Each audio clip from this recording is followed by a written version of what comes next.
Hello, I'm Hazel. I'm a yoga teacher and breathwork instructor, and I've created some breathwork for those with chronic illness or pain.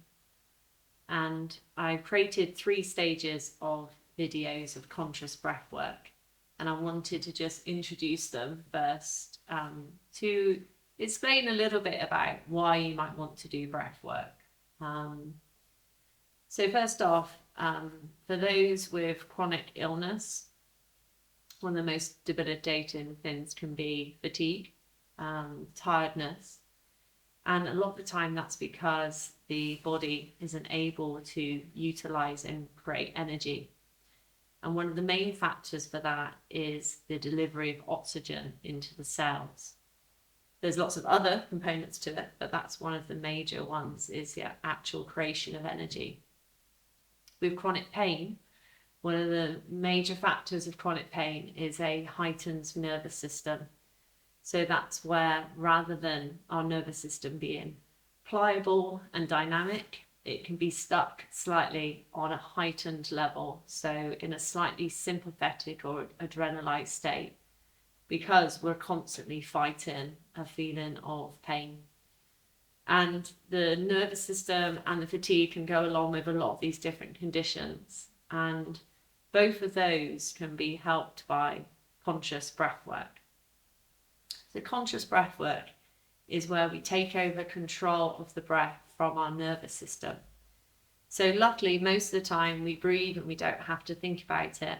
There's a little area at the base of our brain that controls the regulation of our breath to meet the demands of what we're doing in general life.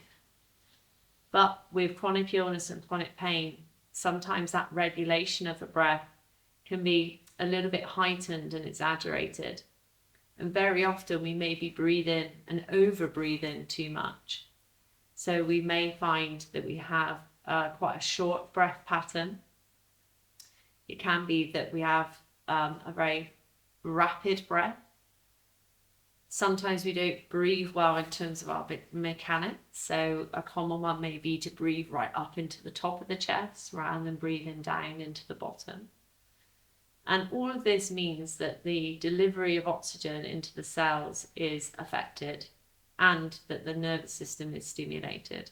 And I'm just going to talk a little bit more about why conscious breathwork can help with that.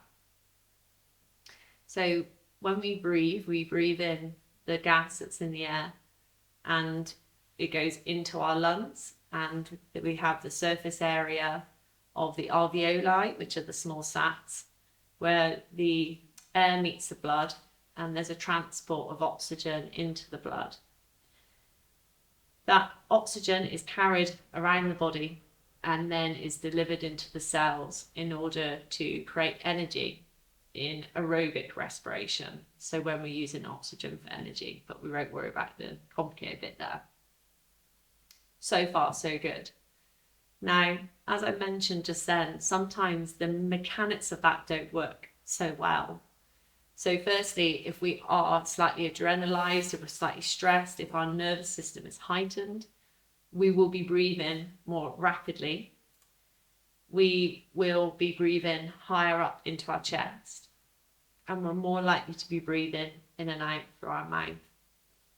All of those factors decrease how easily oxygen can go from the air into the blood. Ideally, we want to increase the time that there's a transit for that oxygen to go into the blood.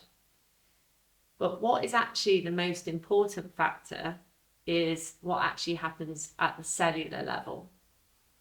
And actually, one of the main issues of why we don't get enough oxygen into our cells is actually our level of carbon dioxide. Now, if like me, I just thought you kind of breathed in oxygen and breathed out carbon dioxide, oxygen was good and carbon dioxide was bad. But it's actually a little bit more complicated than that.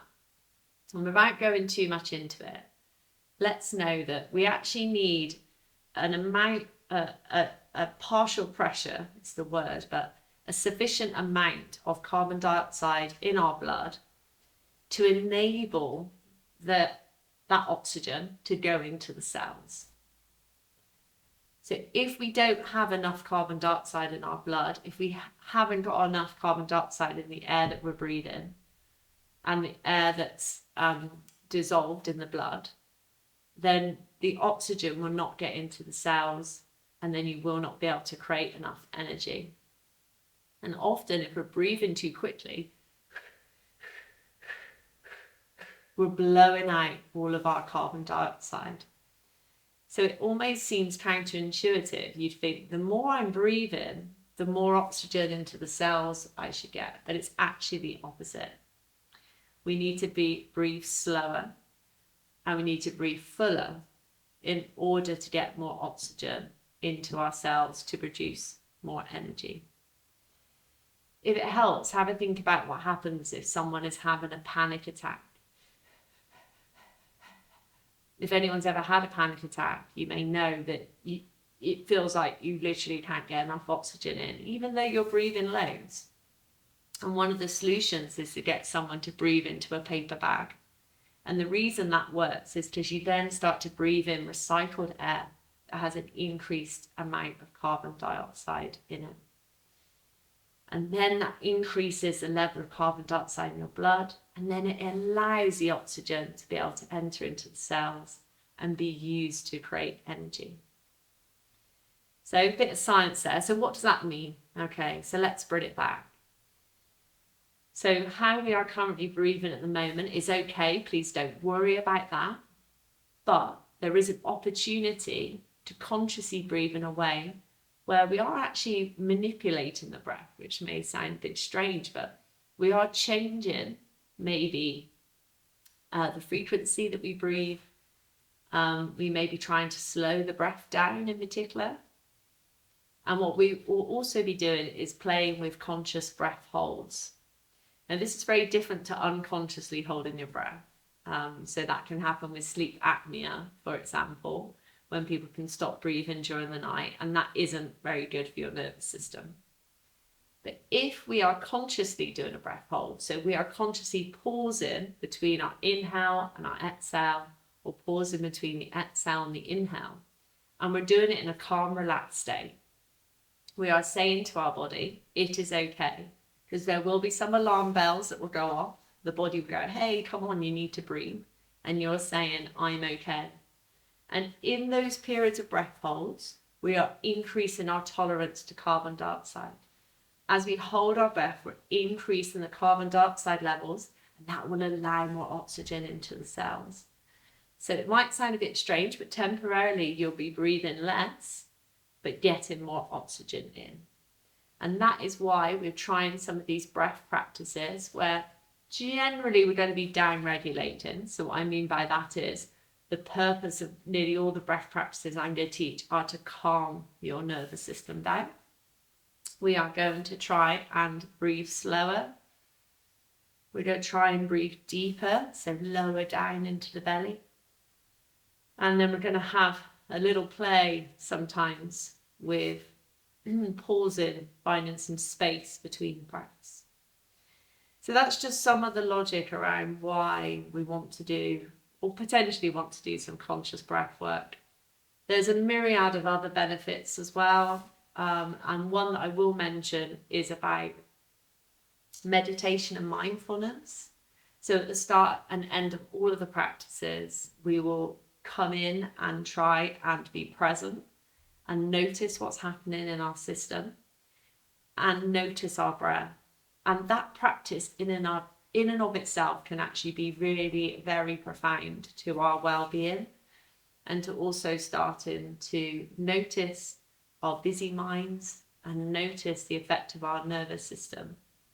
And just taking these 10 minutes for yourself to become aware of your breath and to maybe be in a relaxed environment, all of that is a practice in and of itself. Hopefully will add on to the advantages that you'll get from the conscious breath work. Have a go. Move through the practices in stages. Please, if you don't feel right, if you feel dizzy, stop at any moment.